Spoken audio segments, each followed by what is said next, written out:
Her boyfriend didn't want the twins with them, so they stayed with my mom. There's a lot that can be said about Trisha, but at the very least, I'm grateful she wasn't vindictive and brought the kids to see me every Friday. During my time in prison, I got clean for my kids, and I also earned my GED and associate's degree. I read a lot of books on science, and physics specifically really clicked with me. So once I got out, my mom helped support me while I pursued my bachelor's in mechanical engineering.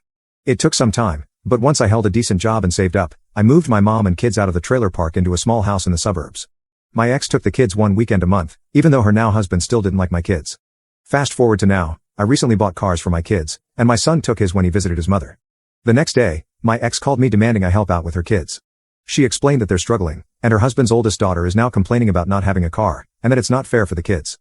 I told her she is not my responsibility, and neither are her kids. She said that she'll cut my kids off if I don't give her what she wants. I explained that I don't care, and she'll be better out of our lives.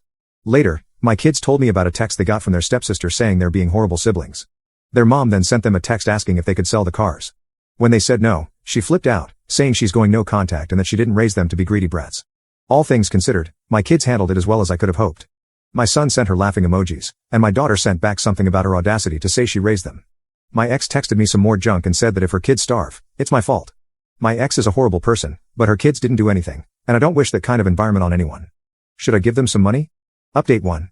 So at first, I didn't want to involve law enforcement because of my background, but some things happened that made me put aside my feelings. My ex relied on my son to take her kids to practice and pick them up. He used to walk them to the school, and I would pick him up afterward. He didn't mind because he liked hanging out with his siblings.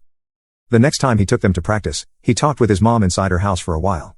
I guess she apologized and explained that they were having a rough time financially. They forgave each other and hugged it out. But when my son returned outside, his car was egged, scratched up, and a window was busted. When he called me, I could hear the hurt in his voice. His mom tried to explain how she had nothing to do with it, but I didn't believe her. I had previously bought him a dash cam, and when I reviewed the footage, it showed his stepsister vandalizing the car. My ex and her husband begged me not to press charges, and I guess they told her not to come home for the time being. I called the police, and they said because of the damage, she could face some jail time in the worst case scenario.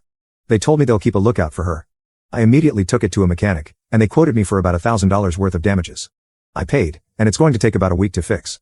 I thought that was going to be that, and I was shocked when my ex texted me at 4 this morning, saying that she reported her stepdaughter when she got home, and the police subsequently took her. Her husband doesn't know it was her and just suspects that they were stalking the house.